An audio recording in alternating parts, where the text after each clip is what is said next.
আপনাকে রাতে শহরে বেরোতে দেখছি আর কি। প্রায় না, এটা আমাদের রোজ নর্মাল পুলিশিংই হয়, রুটিন পুলিশিংই হচ্ছে। রোজ যে নিয়মিত টহলদারি চলে সেটা ছাড়াও আমরা যেটা করছি সেটা হচ্ছে অন রোড পুলিশিং বলছি এটা আমরা, যে অন ওআরপি।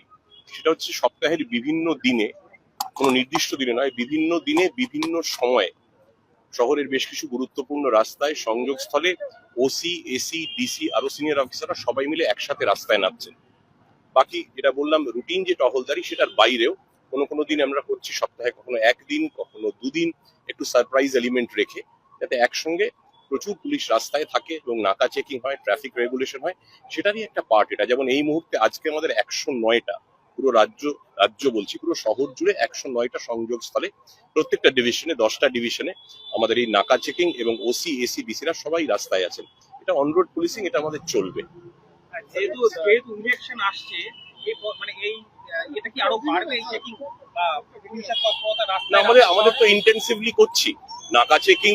কিছু কিছু প্রক্রিয়া আছে যেটা যে কোনো ভোট, যে কোনো নির্বাচন সময় নাকা চেকিং আমাদের আরো বাড়াতে হয়, সেটা তো নিশ্চয়ই বাড়বে। সারপ্রাইজ এলিমেন্টটা হচ্ছে যদি কোনো দুষ্কৃতী, তারা একটা নির্দিষ্ট একটা ধারণা থেকে যায়, কোনো অসামাজিক কাজকর্ম করে, যে এই সময় পুলিশ থাকে, এই সময় একটু অল্প লোক থাকে, কিন্তু বিভিন্ন দিনে বিভিন্ন সময় হঠাৎ করে একসঙ্গে একটু আনপ্রেডিক্টেবিলিটি, একটা এলিমেন্ট অফ আনপ্রেডিক্টেবিলিটি রাখতে চাইছি, যাতে প্রচুর পুলিশকে মানুষ রাস্তায় দেখতে পান এবং একটু আস্থাও ফিরে পান, একটু ভরসা পান।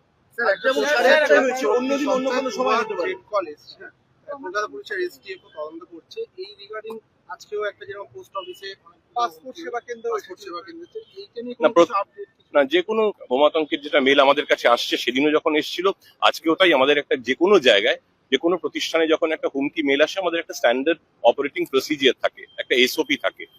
সেই অনুযায়ী আমাদের যে bomb detection and disposal squad আছে, বিডিডিএস, তার প্রত্যেক জায়গায় যান, গিয়ে দেখা যাচ্ছে যে কিছুই পাওয়া যায়নি, সন্দেহভাজন কোনো ব্যক্তিকেও পাওয়া যায়নি, সন্দেহজনক কোনো বস্তুকেও পাওয়া যায়নি। এটা হুমকি মেল, একটি ভুয়ো মেল, এবং সেটা কে বা কারা করেছে আমরা দেখছি। এর আগে জাদুঘরে পাওয়া গিয়েছিল, এবারে কলকাতা বা রাজ্য জুড়ে জাদুঘরে কি পাওয়া গেছে? তো পাওয়া যায়নি, মানে মেল পাওয়া গিয়েছিল। মেল তো মানে মেল পাওয়া কোনো জিনিস তো পাওয়া যায়নি, পাওয়া গেছে একটু কনফিউজ হয়ে গেছে। সেটার সাথে কোনো রকম ভাবে না না। আর আগের দিনকে যে মানে আদালতে যে মানে হুমকি মেল এসেছিল, অভিযোগও দায়ের হয়েছে, সেটা নিয়ে কি প্রোগ্রেস আছে? মানে কাউকে কি মানে খুঁজে পাওয়া গেল কোনো মেল আইডি? না, সেটা এক্ষুনি বিস্তারিত বলতে পারছি না। এসটিএফ কেসটা নিয়েছে, এস স্ট্রিট থানায় কমপ্লেন হয়েছিল, কেস হয়েছিল, তারপর ওটা আমরা এসটিএফ কে হ্যান্ড ওভার করেছি। STF is carrying out the investigation. Will be in a position to share more details at an appropriate time.